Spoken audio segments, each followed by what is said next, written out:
بسم الله الرحمن الرحيم. عن فاطمة الزهراء عليها السلام بنت رسول الله صلى الله عليه وآله قالت: دخل علي أبي رسول الله في بعض الأيام فقال: السلام عليك يا فاطمة. فقلت: وعليك السلام يا أبتاه. فقال: إني لأجد في بدني ضعفا. فقلت له: أعيذك بالله يا أبتاه من الضعف. فقال: يا فاطمة، ائتيني بالكساء اليماني وغطيني به. فأتيته وغطيته به وصرت أنظر إليه فإذا وجهه يتلألأ كأنه البدر في ليلة تمامه وكماله، فما كانت إلا ساعة وإذا بولدي الحسن قد أقبل. فقال: السلام عليك يا أمه. فقلت: وعليك السلام يا قرة عيني وثمرة فؤادي. فقال لي: يا أمه، إني يشم عندك رائحة طيبة كأنها رائحة جدي رسول الله. فقلت: نعم يا ولدي، إن جدك تحت الكساء. فأقبل الحسن نحو الكساء وقال: السلام عليك يا جدا يا رسول الله، أتأذن لي أن أدخل معك تحت الكساء؟ فقال: وعليك السلام يا ولدي وصاحب حوضي، قد أذنت لك. فدخل معه تحت الكساء فما كانت إلا ساعة فإذا بولدي الحسين قد أقبل وقال: السلام عليك يا أمه. فقلت: وعليك السلام يا قرة عيني وثمرة فؤادي. فقال لي: يا أمه، إني يشم عندك رائحة طيبة كأنها رائحة جدي رسول الله.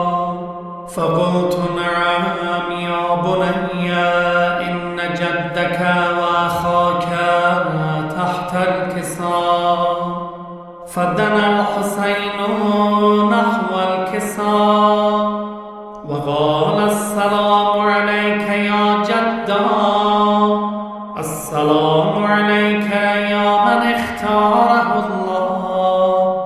أتأذن لي أن أكون معكما تحت هذا الكساء؟ فقال: وعليك السلام يا ولدي ويا شافع أمتي، قد أذنت لك. فدخل معهما تحت الكساء فأقبل عند ذلك أبو الحسن علي بن أبي طالب وقال: السلام عليك يا فاطمة يا بنت رسول الله. فقلت: عليك السلام يا أبا الحسن ويا أمير المؤمنين. فقال: يا فاطمة، إني يشم عندك رائحة طيبة كأنها رائحة أخي وابن عمي رسول الله. فقلت نعم، ها هو مع ولديك تحت الكساء. فأقبل علي نحو الكساء وقال السلام عليك يا رسول الله، أتأذن لي أن أكون معكم تحت الكساء؟ قال له وعليك السلام يا أخي ويا وصيي وخليفتي وصاحب لوائي في المحشر، نعم قد أذنت له.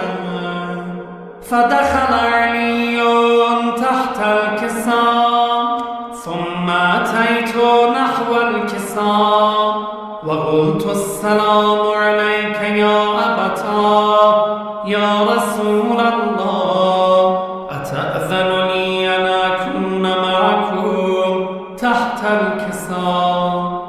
قال لي وعليك السلام يا بنتي وبضعتي، قد أذنت لك. فدخلت معهم تحت الكساء، فلما اكتملنا واجتمعنا جميعا تحت الكساء، أخذ بي رسول الله بطرفي الكساء وأومى بيده اليمنى إلى السماء وقال اللهم إن هؤلاء أهل بيتي وخاصتي وحامتي، لحمهم لحمي ودمهم دمي، يؤلمني ما يؤلمهم ويحزنني ما يحزنهم. أنا حرب لمن حاربهم وسلم لمن صالمهم وعدو لمن عادهم ومحب لمن أحبهم، وإنهم مني وأنا منهم. فاجعل صلواتك وبركاتك ورحمتك وغفرانك ورضوانك علي وعليهم، وأذهب عنهم الرجس وطهرهم تطهيرا. فقال الله عز وجل يا ملائكتي ويا سكان سماواتي، إني ما خلقت سماء مبنيا ولا أرضا مدحيا ولا قمرا منيرا ولا شمسا مضيئا ولا فلكا يدور ولا فلكا يسري ولا بحرا يجري إلا لمحبة هؤلاء الخمسة الذين هم تحت الكساء. فقال الأمين جبريل يا رب ومن تحت الكساء؟ فقال الله عز وجل هم أهل بيت النبوة ومعدن الرسالة، وهم فاطمة وأبوها وبعلها وبنوها. فقال جبرائيل يا رب أتأذن لي أن أهبط إلى الأرض لأكون معهم سادسا؟ فقال الله عز وجل نعم قد أذنت لك. فهبط الأمين جبرائيل وقال لأبي السلام عليك يا رسول الله، العلي الأعلى يقرئك السلام ويخصك بالتحية والإكرام ويقول لك وعزتي وجلالي إني ما خلقت سماء مبنية ولا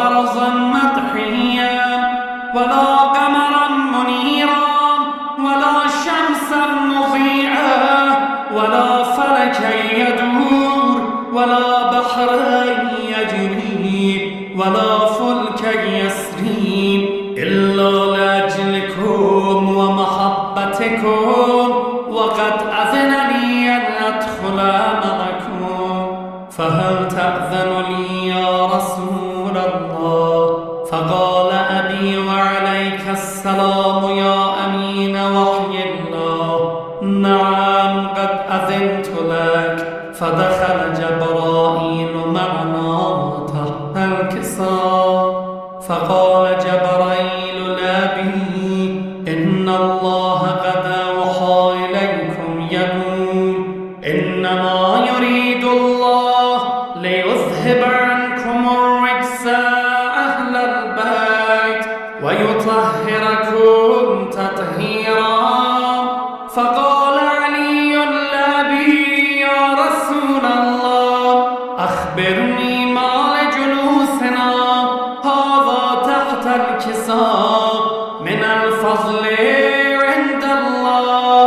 فقال والذي بعثني بالحق نبيا واصطفاني بالرسالة نجيا ما ذكر خبرنا هذا في محفل من محافل أهل الأرض وفيه جمع من شيعتنا ومحبينا إلا نزلت عليهم الرحمة وحفت بهم الملائكة واستغفرت لهم إلى أن يتفرقوا.